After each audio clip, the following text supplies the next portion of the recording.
Hi everyone, this is Dr. Nitin Chhoda. Welcome to my channel. In this training video, I'm going to answer the question, can you get unemployment benefits as your states start to reopen, as businesses around you start to reopen, as your employers start to call you back? I'm going to answer three important and fundamental questions. The first question is, how is the landscape changing for unemployment benefits? Are things getting better? Are things getting worse? What can we expect in the third quarter, in the fourth quarter? The second is the reduction in your unemployment benefits after the 31st of July, because at the present moment, that $600 unemployment booster from the federal government is scheduled to end on the 31st of July as of the recording of this video. And in the third point, I'm specifically going to talk about what you can do, what are your options as your state starts to reopen, as businesses around you start to reopen. And I have to tell you that this is a bit of a gray area, and this is largely left up to the interpretation of the state, but I'll try and shed as much clarity on it as I can. So with that being said, for all of you who are already subscribed, welcome back to the channel. I'm so grateful to have you as part of the community. For those of you who are not subscribed, please go ahead and click the subscribe button below. Please click the notification button so you can be instantly notified of any future updates that I make, updates that affect your financial health. And also please click the like button. It really helps out the YouTube algorithm. So with that being said, let's go ahead and get started. So let's address the first question. What is the changing landscape of unemployment benefits? So the St. Louis Federal Reserve President, James Bullard, basically said that the jobs report, the April jobs report, he expects it to be the worst in American history. What he expects and what a lot of analysts expect is that US unemployment rates will shoot up to 16% in April as compared to the 4.4% in March. That's a significant increase in unemployment. In his exact words, the unemployment rate is going to be extremely high. We think 20% isn't unlikely and could be even higher than that. Now think about this. In December, the economy was roaring. Back in December, that's 5 months ago. That seems like a lifetime ago for all of us. Back in December, the economy was roaring. Unemployment was at an all-time low. The stock market was at an all-time high. And now, it's just, we're talking about the April jobs report coming out on Friday, and we're talking about potentially 20% unemployment.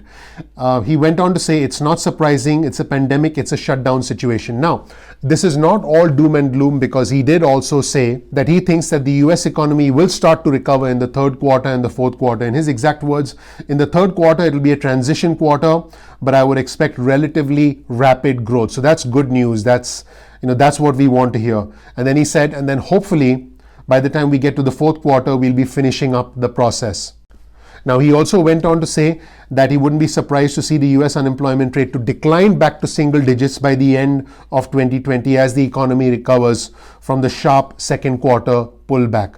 So now we'll cover the unemployment benefits that will reduce after July 31st. Now, as I mentioned in other training videos on my channel, and you definitely want to go ahead and check those out, because I've talked about who qualifies for unemployment in a normal world under these circumstances, how you can get unemployment, what are the conditions surrounding unemployment, and what you need to have in place. What are the documents? What's the information you need to have in place to get unemployment? I talked about the $600 federal booster shot in that training video as well. So you definitely want to go ahead and watch that. But this $600 federal additional bonus, if you will, on top of state unemployment benefits is scheduled to end on the 31st of July. So what happens is, after that, workers who are still out of a job will have to essentially depend on state unemployment benefits, which are normally up until 26 weeks. But with the new federal guideline, there'll be an additional 13 weeks of unemployment benefits that's coming from the federal government, because at that time, the state's unemployment insurance will have been exhausted. In fact, the state unemployment programs are designed to replace approximately 40%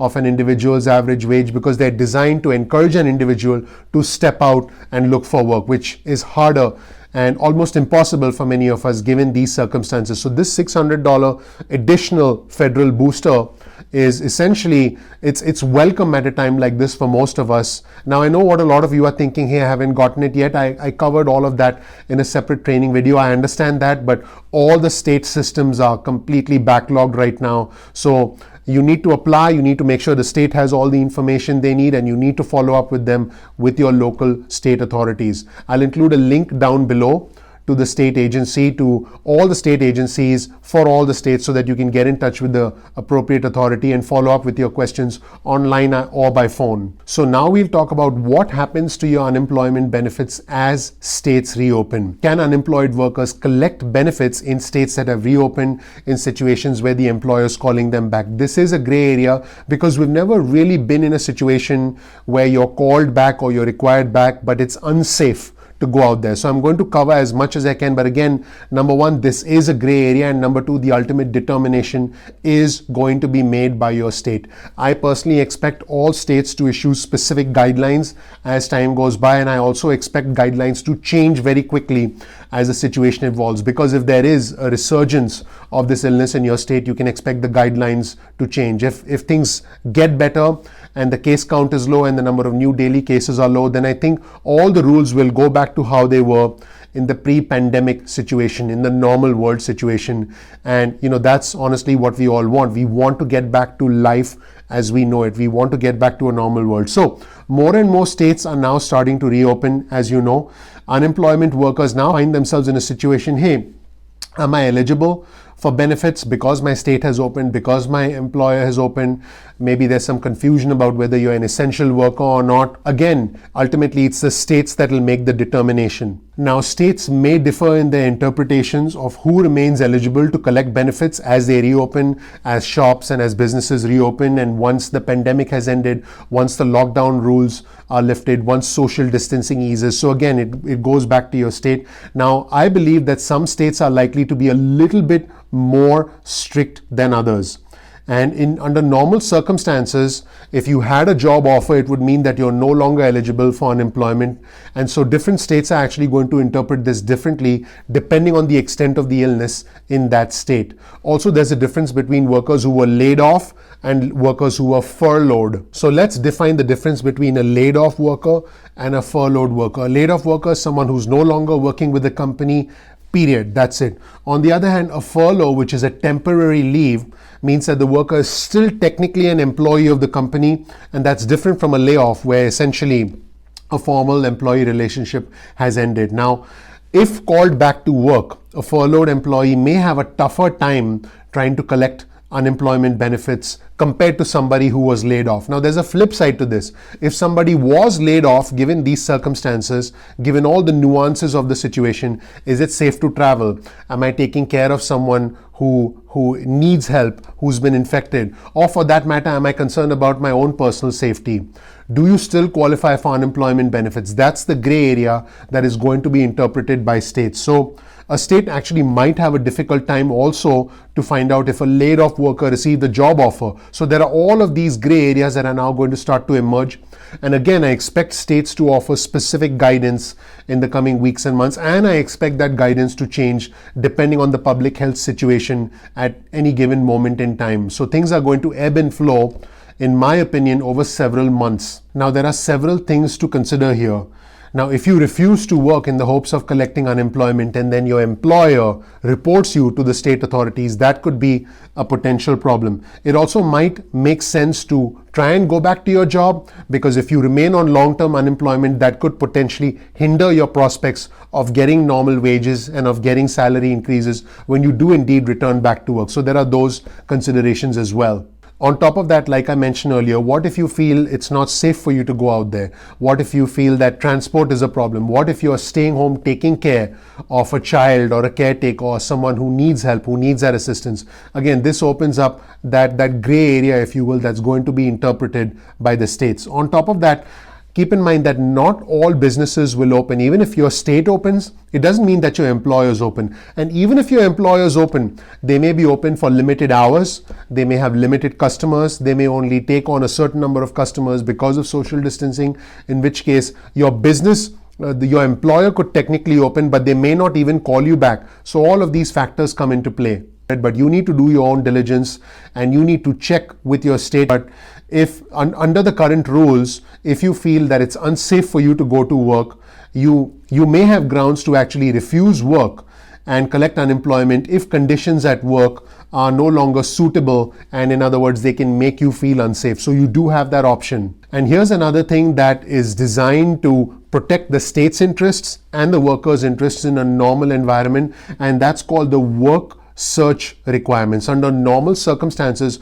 you're required to actively search for work. You're required to actively look for a job while you're on unemployment. But in this situation, even though states are gradually starting to reopen, even though we're slowly getting past, I would hope, the halfway point of this current situation, there are still all of these gray areas that create questions like, do you actually have to search for work? Now, some states have eased those requirements. Some states don't actively need you to look for work while you're on unemployment. But again, please check with your state. The CARES Act basically gives complete room, gives complete control for interpretation of many of these things directly to the state. So ultimately, your state's going to decide. Now, it has to be said that all the state agencies, all the state systems, the software systems, the offices, the individuals in those offices, the phone lines, the websites are completely overloaded. So all the states are essentially stretched to their absolute limit.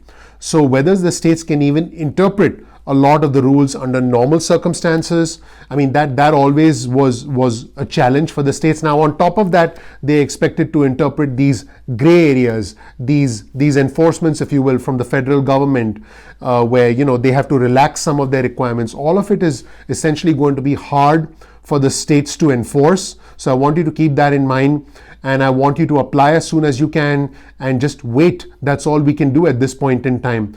I appreciate all of my subscribers for being here. If you are a subscriber, thank you for coming back. If you're not, please consider subscribing below. Click the subscribe button, and also please click the notification button so you can get an instant notification whenever I release a training video. Also, please click the like button. I would really appreciate it. It really helps out the YouTube algorithm. A lot of research goes into creating these videos, adding all those fun captions and everything. It takes several hours. It actually takes 6 to 8 hours to edit some of these videos. I really appreciate you being here.